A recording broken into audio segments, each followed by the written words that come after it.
ਇਹੀ ਸਵਾਲ ਕਰ ਰਹੇ ਨੇ ਕਿ ਨੌਜਵਾਨਾਂ ਦੇ ਵਿੱਚ ਹਾਰਟ ਦੀ ਇੰਨੀ ਜਿਹੜੀ ਬਿਮਾਰੀ ਕਿਉਂ ਹੋ ਰਹੀ ਹੈ। ਸਾਡੇ ਸੈੱਲਾਂ ਨੂੰ ਖਰਾਬ ਕਰਦੇ ਹੈ ਤੇ ਆਹ ਸਾਰੀ ਚੀਜ਼ਾਂ ਮਿਲ ਕੇ ਅਟੈਕ ਵਾਲੀ ਜਿਹੜੀ ਕੰਡੀਸ਼ਨਸ ਹੈ ਉਹਨਾਂ ਨੂੰ ਵਧਾ ਦੇ ਰਹੀਆਂ। ਦੇਖੋ ਹਾਰਟ ਅਟੈਕ ਹੁੰਦਾ ਹੀ ਇਸ ਤਰੀਕੇ ਹੈ ਕਿ ਖੂਨ ਦੀ ਨਾੜੀ ਵਿੱਚ ਬਲੌਕ ਹੋ ਜਾਏ।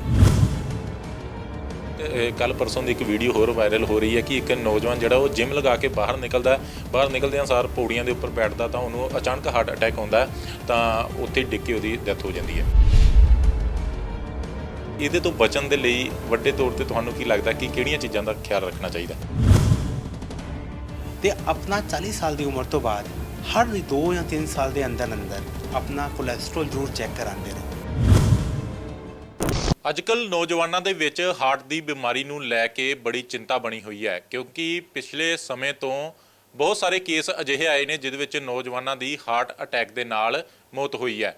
ਪਿਛਲੇ ਸਮੇਂ ਦੇ ਵਿੱਚ ਹੀ ਸਿਧਾਰਥ ਸ਼ੁਕਲਾ ਹੋਣਾ ਦੀ ਵੀ ਜਿਹੜੀ ਹੈ ਉਹ ਮੌਤ ਹੋ ਚੁੱਕੀ ਹੈ, ਜਿਸ ਨੂੰ ਲੈ ਕੇ ਹੁਣ ਲੋਕਾਂ ਦੇ ਮਨਾਂ ਦੇ ਵਿੱਚ ਇੱਕ ਸਵਾਲ ਬਣਿਆ ਹੋਇਆ ਕਿ ਘੱਟ ਉਮਰ ਦੇ ਵਿੱਚ ਹਾਰਟ ਅਟੈਕ ਕਿਉਂ ਹੋ ਰਿਹਾ ਹੈ, ਕਿਉਂ ਜਿਹੜੇ ਜਵਾਨ ਮੁੰਡਿਆਂ ਨੂੰ ਜਿਹੜਾ ਹਾਰਟ ਅਟੈਕ ਹੋ ਰਿਹਾ ਤੇ ਕਿਉਂ ਉਹਨਾਂ ਦੀ ਇਸ ਤਰੀਕੇ ਦੇ ਨਾਲ ਮੌਤ ਹੋ ਰਹੀ ਹੈ। ਲੋਕ ਸਵਾਲ ਕਰ ਰਹੇ ਨੇ ਕਿ ਖਾਣ ਪੀਣ ਮਾੜਾ ਹੈ ਕਿ ਜਾਂ ਕਿਸੇ ਹੋਰ ਕਾਰਨ ਦੇ ਕਾਰਨ ਜਿਹੜੀ ਨੌਜਵਾਨਾਂ ਨੂੰ ਹਾਰਟ ਦੀ ਬਿਮਾਰੀ ਹੋ ਰਹੀ ਹੈ। ਤਾਂ ਇਸ ਬਾਰੇ ਕਈ ਸਵਾਲ ਹੈਗੇ ਨੇ ਜਿਹੜੇ ਅੱਜ ਅਸੀਂ ਜਾਣਾਂਗੇ। ਮੇਰੇ ਨਾਲ ਡਾਕਟਰ ਜਿਹੜੇ ਨੇ ਅੰਕਿਤ ਮਹਾਜਨ ਮੌਜੂਦ ਹੈਗੇ ਨੇ, ਹਾਰਟ ਦੇ ਸਪੈਸ਼ਲਿਸਟ ਹੈਗੇ ਨੇ। ਇਹਨਾਂ ਤੋਂ ਹਰ ਸਵਾਲ ਦਾ ਅੱਜ ਜਵਾਬ ਲੈਣੇ ਆ। ਡਾਕਟਰ ਸਾਹਿਬ ਪਹਿਲਾਂ ਤਾਂ ਸਵਾਗਤ ਟੀਵੀ ਪੰਜਾਬ ਤੇ। ਸਤਿ ਸ਼੍ਰੀ ਅਕਾਲ ਜੀ। ਅੱਛਾ, ਮੇਰਾ ਪਹਿਲਾ ਸਵਾਲ ਇਹੀ ਹੈ ਕਿ ਲੋਕ ਸੋਸ਼ਲ ਮੀਡੀਆ ਦੇ ਉੱਪਰ ਵੀ ਅੱਜਕੱਲ ਇਹੀ ਸਵਾਲ ਕਰ ਰਹੇ ਨੇ ਕਿ ਨੌਜਵਾਨਾਂ ਦੇ ਵਿੱਚ ਹਾਰਟ ਦੀ ਇੰਨੀ ਜਿਹੜੀ ਬਿਮਾਰੀ ਕਿਉਂ ਹੋ ਰਹੀ ਹੈ? ਬਹੁਤ ਹੀ ਇੰਪੋਰਟੈਂਟ ਸਵਾਲ ਬਣ ਗਿਆ ਹੈ ਕਿਉਂਕਿ ਇੱਕ ਤਾਂ ਬਿਮਾਰੀ ਬਹੁਤ ਵੱਧ ਗਈ ਹੈ ਤੇ ਜਿਹੜੀ ਏਜ ਸੀ, ਜਿਹੜੀ ਆਪਾਂ ਬਿਮਾਰੀ ਦੇਖਦੇ ਸੀ 70 ਸਾਲ ਵਿੱਚ, ਉਹ ਹੁਣ 40-45 ਸਾਲ ਵਿੱਚ ਨਜ਼ਰ ਆਉਣੀ ਸ਼ੁਰੂ ਹੋ ਗਈ ਹੈ।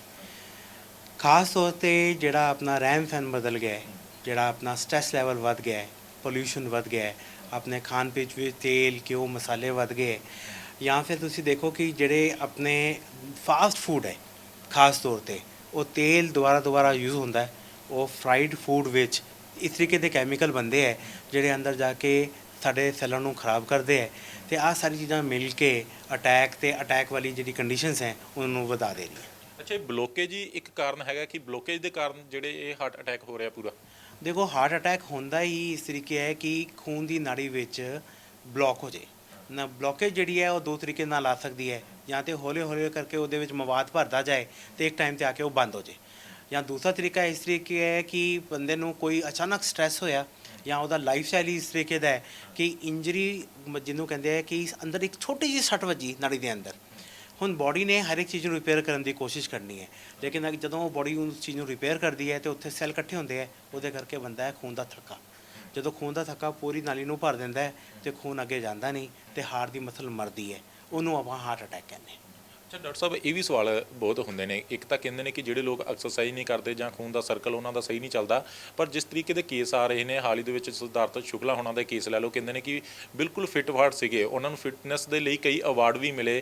ਕਹਿੰਦੇ ਨੇ ਕਿ ਐਕਸਰਸਾਈਜ਼ ਵਧੀਆ ਕਰਦੇ ਸੀਗੇ, ਖਾਣ ਪੀਣ ਇਹਨਾਂ ਦੀ ਡਾਈਟ ਵਧੀਆ ਹੁੰਦੀ ਹੈ। ਤਾਂ ਅਜਿਹੇ ਦੇ ਵਿੱਚ ਐਕਸਰਸਾਈਜ਼ ਜਿਹੜੇ ਜ਼ਿਆਦਾ ਕਰਦੇ ਨੇ ਉਹਨਾਂ ਦੇ ਵਿੱਚ ਵੀ ਇੱਦਾਂ ਦੀ ਸਮੱਸਿਆ ਕਿਉਂ ਆ ਰਹੀ ਹੈ? ਮੈਂ ਅਗਰ ਪੰਜਾਬੀ ਵਿੱਚ ਤੁਹਾਨੂੰ ਦੱਸਾਂ ਤੇ ਆਪਾਂ ਟੁੱਲੂ ਪੰਪ ਤੋਂ ਕੰਮ ਲੈਂਦੇ ਹਾਂ ਤੇ ਟੁੱਲੂ ਪੰਪ ਨੂੰ ਇੱਕ ਲੈਵਲ ਤੱਕ ਹੀ ਕੰਮ ਲੈ ਸਕਦੇ ਹੋ। ਤੁਸੀਂ ਜ਼ਿਆਦਾ ਕਰੋਗੇ ਤੇ ਫਿਰ ਉਹ ਸੜ ਜਾਊਗਾ।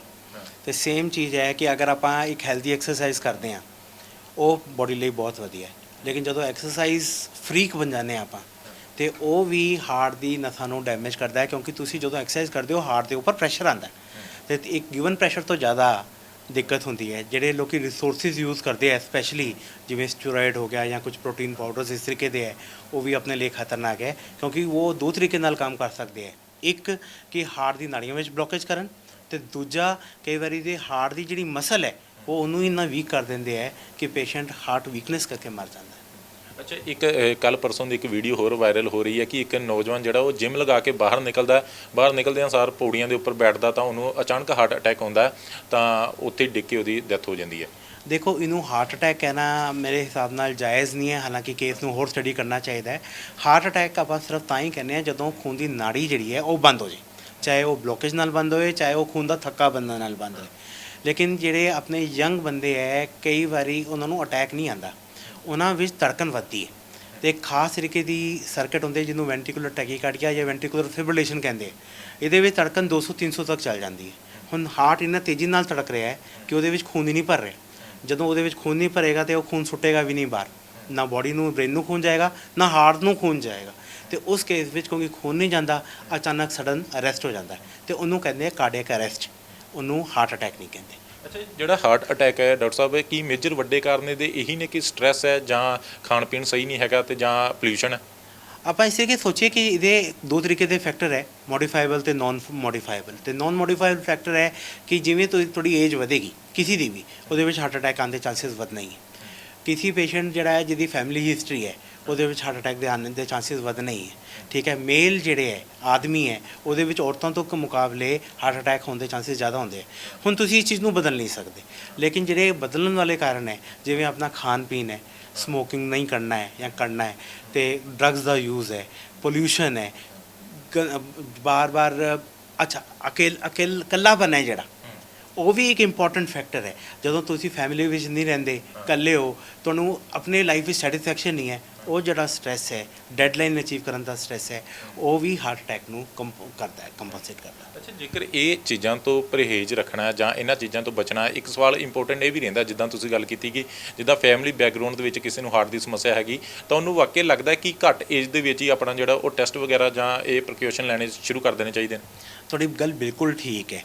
ਖਾਸ ਤੌਰ 'ਤੇ ਜਿੱਥੇ ਫੈਮਿਲੀ ਹਿਸਟਰੀ ਹੈ, ਤੁਸੀਂ ਇਸ ਤਰੀਕੇ ਸੋਚੋ ਕਿ ਉਹਦੇ ਵਿੱਚ ਤੁਹਾਨੂੰ ਇੱਕ ਫੈਕਟਰ ਪਤਾ ਹੈ ਅਤੇ ਆਪਣਾ ਇੱਕ ਤਾਂ ਖਿਆਲ ਰੱਖੋ, ਰਿਸਕ ਫੈਕਟਰ ਘੱਟ ਰੱਖਣ ਦੀ ਕੋਸ਼ਿਸ਼ ਕਰੋ, ਅਤੇ ਆਪਣਾ 40 ਸਾਲ ਦੀ ਉਮਰ ਤੋਂ ਬਾਅਦ ਹਰ 2 ਜਾਂ 3 ਸਾਲ ਦੇ ਅੰਦਰ ਆਪਣਾ ਕੋਲੈਸਟਰੋਲ ਜ਼ਰੂਰ ਚੈੱਕ ਕਰਾਉਂਦੇ ਰਹੋ, ਆਪਣੀ ਬੋਡੀ ਦੀ ਫੰਕਸ਼ਨ ਜ਼ਰੂਰ ਦੇਖਦੇ ਰਹੋ। ਕਈ ਵਾਰੀ ਸ਼ੂਗਰ ਦਾ, ਕੋਲੈਸਟਰੋਲ ਦਾ ਪਤਾ ਹੀ ਨਹੀਂ ਲੱਗਦਾ, ਬਹੁਤ ਲੇਟ ਜਾ ਕੇ ਪਤਾ ਲੱਗਦਾ ਹੈ, ਅਤੇ ਉਸ ਵੇਲੇ ਤੱਕ ਡੈਮੇਜ ਹੋ ਚੁੱਕੀ ਹੁੰਦੀ ਹੈ। ਅਗਰ ਆਪਾਂ ਪਹਿਲੇ ਹੀ ਉਹਦੀ ਤਿਆਰੀ ਕਰ ਲਈਏ ਤਾਂ ਬੈਟਰ ਰਹੇਗਾ। ਇਹਦੇ ਵਿੱਚ ਮੈਂ ਇਹੀ ਕਹਾਂਗਾ, ਲੋਕੀ ਕਹਿੰਦੇ ਸ਼ੂਗਰ ਦੀ ਗੋਲੀ ਲੱਗ ਜਾਣੀ ਹੈ ਤੁਹਾਨੂੰ ਭੈਣ, ਜਾਂ ਤੁਹਾਨੂੰ ਕੋਲੈਸਟਰੋਲ ਦੀ ਦਵਾਈ ਲੱਗ ਜਾਣੀ ਹੈ। ਤੁਸੀਂ ਆਹ ਨਾ ਸੋਚੋ ਕਿ ਉਹ ਕੋਲੈਸਟਰੋਲ ਦੀ ਦਵਾਈ ਖਾ ਕੇ ਤੁਹਾਨੂੰ ਨੁਕਸਾਨ ਹੋਏਗਾ, ਸੋਚੋ ਕਿ ਉਹਦੇ ਨਾਲ ਤੁਹਾਡੀ ਜ਼ਿੰਦਗੀ ਵਧੇਗੀ। ਅਤੇ ਉਹ ਧਾਰਨਾ ਆਪਣੇ ਦਿਮਾਗ ਤੋਂ ਖਤਮ ਕਰਨੀ ਚਾਹੀਦੀ ਹੈ। ਜ਼ਰੂਰਤ ਪਏ ਤੇ ਤੁਸੀਂ ਸ਼ੁਰੂ ਵਿੱਚ ਲਾਈਫ ਸਟਾਈਲ ਮੋਡੀਫਾਈ ਕਰੋ, ਨਹੀਂ 3 ਮਹੀਨੇ ਤੱਕ ਵੇਟ ਕਰਨੀ ਚਾਹੀਦੀ ਹੈ। ਅਗਰ ਲਾਈਫ ਸਟਾਈਲ ਮੋਡੀਫਾਈ ਕਰਕੇ 3 ਮਹੀਨੇ ਤੱਕ ਫਰਕ ਨਹੀਂ ਪੈ ਰਿਹਾ, ਦਵਾਈ ਕਰੋ। ਦਵਾਈ ਤੋਂ ਬਾਅਦ ਆਪਾਂ ਫਿਰ ਦੁਬਾਰਾ ਤੁਹਾਨੂੰ ਟਰਾਇਲ ਦੇਵਾਂਗੇ ਕਿ ਲੋੜ ਨਾ। ਅੱਛਾ ਡਾਕਟਰ ਸਾਹਿਬ, ਜਿੱਦਾਂ ਖੂਨ ਸੰਘਣੇ ਦੀ ਗੱਲ ਬਹੁਤ ਹੁੰਦੀ ਹੈ ਪੰਜਾਬੀ ਭਾਸ਼ਾ ਦੇ ਵਿੱਚ, ਜੇ ਪਿੰਡਾਂ ਵਿੱਚ ਵੀ ਗੱਲ ਕਰੀਏ ਤਾਂ ਖੂਨ ਸੰਘਣੇ ਨੂੰ ਇੱਕ ਮੰਨਿਆ ਜਾਂਦਾ ਕਿ ਖੂਨ ਸੰਘਣੇ ਦੇ ਨਾਲ ਜਿਹੜੀਆਂ ਕਈ ਤਰੀਕੇ ਦੀਆਂ ਬਿਮਾਰੀਆਂ ਅੱਗੋਂ ਹਾਰਟ ਦੀਆਂ ਜਿਹੜੀਆਂ ਹੁੰਦੀਆਂ ਨੇ, ਅਤੇ ਇਹ ਖੂਨ ਸੰਘਣਾ ਜਿਹੜਾ ਇਹ ਵੀ ਜਿੱਦਾਂ ਮਾੜਾ ਜਿਹੜਾ ਆਪਣਾ ਖਾਣ ਪੀਣ ਹੋ ਗਿਆ ਜਾਂ ਡਰੱਗ ਵਗੈਰਾ, ਇਹਦੇ ਕਾਰਨ ਹੁੰਦਾ ਖੂਨ ਸੰਘਣਾ ਕਿ ਜਾਂ ਇਹਦਾ ਕੋਈ ਕਾਰਨ ਹੋਰ ਹੈ? ਆਪਣੇ ਬੋਡੀ ਵਿੱਚ ਇੱਕ ਫੈਕਟਰੀ ਲੱਗੀ ਹੋਈ ਹੈ ਜੀ, ਲੀਵਰ ਕੋਲ ਹੁੰਦੀ ਹੈ, ਜਿਹੜੀ ਕੋਲੈਸਟਰੋਲ ਬਣਾਉਂਦੀ ਹੈ ਅਤੇ ਆਪਣੀ ਡਾਈਟ ਤੋਂ ਕੋਲੈਸਟਰੋਲ ਕੱਢਦਾ। ਕੁਝ ਲੋਕਾਂ ਵਿੱਚ ਇਸ ਤਰੀਕੇ ਹੈ ਕਿ ਕੈਮੀਕਲ ਇੰਡਸਟਰੀ ਖਰਾਬ ਹੈ, ਉਹਦੇ ਵਿੱਚ ਕੋਲੈਸਟਰੋਲ ਬੜੀ ਛੇਤੀ ਉਮਰ ਵਿੱਚ ਵਧਣਾ ਸ਼ੁਰੂ ਹੋ ਜਾਂਦਾ ਹੈ, ਉਹਨੂੰ ਕੰਟਰੋਲ ਹੀ ਕਰਨਾ ਪੈਂਦਾ। ਕੁਝ ਬਿਮਾਰੀਆਂ ਤੇ ਇਸ ਤਰੀਕੇ ਦੀਆਂ, ਉਹਦੇ ਵਿੱਚ ਕੋਲੈਸਟਰੋਲ 5-6 ਸਾਲ ਦੀ ਉਮਰ ਵਿੱਚ ਵੱਧ ਜਾਂਦਾ ਹੈ, 12-15 ਸਾਲ ਵਿੱਚ ਉਹਨਾਂ ਨੂੰ ਅਟੈਕ ਆ ਜਾਂਦੇ। ਕੁਝ ਲੋਕੀ ਜਿਹੜੇ ਹੈ ਉਹ ਮੋਡੀਫਾਈਬਲ ਹੁੰਦੇ ਹੈ ਕਿ ਉਹਨਾਂ ਵਿੱਚ ਜਿਹੜੇ ਹੈ ਫੈਕਟਰੀ ਨਹੀਂ ਖਰਾਬ ਹੈ, ਲੇਕਿਨ ਤੁਸੀਂ ਜਿਹੜਾ ਰਾ ਮਟੀਰੀਅਲ ਅੰਦਰ ਪਾ ਰਹੇ ਹੋ ਉਹ ਖਰਾਬ ਹੈ। ਅਤੇ ਅਗਰ ਆਪਣੀ ਰੋਟੀ ਖਰਾਬ ਹੈ, ਆਪਾਂ ਤੇਲ ਗੰਦਾ ਖਾ ਰਹੇ ਹਾਂ, ਅਤੇ ਉਹ ਹੀ ਕੋਲੈਸਟਰੋਲ ਬਣਾਏਗਾ। ਅਤੇ ਆ ਜਿਹੜੀ ਹੈ ਖੂਨ ਗਾੜਾ ਹੋਣਾ, ਇਹਦੀ ਆ 2 ਵਜ੍ਹਾ ਹੈ, ਜਾਂ ਤਾਂ ਜਮਾਂਦਰੂ ਜਿਹੜੀ ਫੈਮਿਲੀ ਤੁਹਾਨੂੰ ਦਿੰਦੀ ਹੈ, ਜਾਂ ਫਿਰ ਤੁਹਾਡਾ ਆਪਣਾ ਜੀਵਨ ਜਿਹੜਾ ਤੁਹਾਡਾ ਲਾਈਫ ਸਟਾਈਲ ਇੰਨਾ ਗੰਦਾ ਹੈ ਕਿ ਤੁਸੀਂ ਉਹਨੂੰ ਵਧਾ ਲਿਆ। ਡਾਕਟਰ ਸਾਹਿਬ, ਮੇਜਰ ਸਿੰਪਟਮ ਕੀ ਨਜ਼ਰ ਆਉਂਦੇ ਨੇ ਜਦੋਂ ਖੂਨ ਸੰਘਣਾ ਹੁੰਦਾ ਜਾਂ ਹਾਰਟ ਬਲੋਕੇਜ ਹੋ ਰਿਹਾ ਹੁੰਦਾ? ਤਾਂ ਦੇਖੋ, ਖੂਨ ਸੰਘਣਾ ਹੁੰਦਾ ਨਾ ਡਾਇਰੈਕਟਲੀ ਕੋਈ ਸਿੰਪਟਮ ਨਹੀਂ ਹੁੰਦਾ, ਅਤੇ ਪੇਸ਼ੈਂਟ ਨੂੰ ਕੁਝ ਖਾਸ ਪਤਾ ਨਹੀਂ ਲੱਗਦਾ, ਤਾਂ ਹੀ ਇਹਨੂੰ ਸਾਇਲੈਂਟ ਕਿਲਰ ਕਹਿੰਦੇ। ਅਤੇ ਜਦੋਂ ਪੇਸ਼ੈਂਟ ਨੂੰ ਅਟੈਕ ਆਉਂਦਾ ਨਾ, ਤਾਂ ਹੀ ਉਹਨੂੰ ਸਮਝ ਆਉਣਾ ਸ਼ੁਰੂ ਹੁੰਦਾ ਕਿ ਕੁਝ ਹੋ ਰਿਹਾ ਮੈਨੂੰ, ਔਰ ਫਿਰ ਟੈਸਟਾਂ ਨਾਲ ਪਤਾ ਲੱਗਦਾ ਕਿ ਉਹਦਾ ਖੂਨ ਗਾੜਾ ਹੈ। ਕੁਝ ਲੋਕਾਂ ਨੂੰ ਲੱਗਦਾ ਕਿ ਜਦੋਂ ਬਲੱਡ ਪ੍ਰੈਸ਼ਰ ਵੱਧਦਾ ਹੈ ਤਾਂ ਵੀ ਉਹਨਾਂ ਨੂੰ ਲੱਗਦਾ ਕਿ ਖੂਨ ਉਹਨਾਂ ਦਾ ਗਾੜਾ ਪਰਸੀਵ ਹੁੰਦਾ ਉਹਨਾਂ ਨੂੰ, ਲੇਕਿਨ ਸਾਇੰਸ ਇਸ ਚੀਜ਼ ਨੂੰ ਨਹੀਂ ਮੰਨਦੀ। ਕੁਝ ਲੱਛਣ ਹੁੰਦੇ ਆ, ਜਿਵੇਂ ਅਗਰ ਆਪਾਂ ਆਪਣੇ ਕੰਨ ਦੀ ਦੇਖੀਏ ਤਾਂ ਇੱਥੇ ਇੱਕ ਲਕੀਰ ਬਣ ਜਾਏ, ਜਾਂ ਅੱਖਾਂ ਦੇ ਆਲੇ ਦੁਆਲੇ ਕੁਝ ਪੀਲੇ ਨਿਸ਼ਾਨ ਆ ਜਾਣ, ਜਿਨ੍ਹਾਂ ਦਾ ਘੱਟ ਅਸਰ ਹੁੰਦਾ ਹੈ, ਆਪਣੀ ਬਾਜੂ 'ਤੇ ਇਸ ਤਰੀਕੇ ਨਿਸ਼ਾਨ ਆ ਜਾਣ, ਅਤੇ ਉਹ ਨਿਸ਼ਾਨ ਜਿਹੜੇ ਹੈ ਬੜੇ ਜ਼ਰੂਰੀ ਹੈ। ਅਗਰ ਉਹ ਪੀਲਾਪਨ ਉੱਥੇ ਆ ਰਿਹਾ ਹੈ, ਪੀਲੀ ਫੁੰਸੀਆਂ ਜਿਹੀ ਹੁੰਦੀਆਂ, ਅਗਰ ਉਹ ਉੱਥੇ ਆ ਰਹੀਆਂ, ਇਹਦਾ ਮਤਲਬ ਹੈ ਕਿ ਉਹਨਾਂ ਦਾ ਖੂਨ ਗਾੜਾ ਹੈ। ਖੂਨ ਗਾੜਾ ਹੋਣ 'ਤੇ ਸਿੰਪਟਮ ਘੱਟ ਹੈ, ਲੇਕਿਨ ਜਦੋਂ ਖੂਨ ਗਾੜੇ 'ਤੇ ਅਟੈਕ ਆਉਣਾ ਸ਼ੁਰੂ ਹੋਏਗਾ ਤਾਂ ਪੇਸ਼ੈਂਟ ਨੂੰ ਛਾਤੀ ਵਿੱਚ ਦਰਦ ਹੋਏਗੀ, ਉਹ ਦਰਦ ਪਿੱਛੇ ਮੋਢੇ ਨੂੰ ਜਾ ਸਕਦੀ ਹੈ।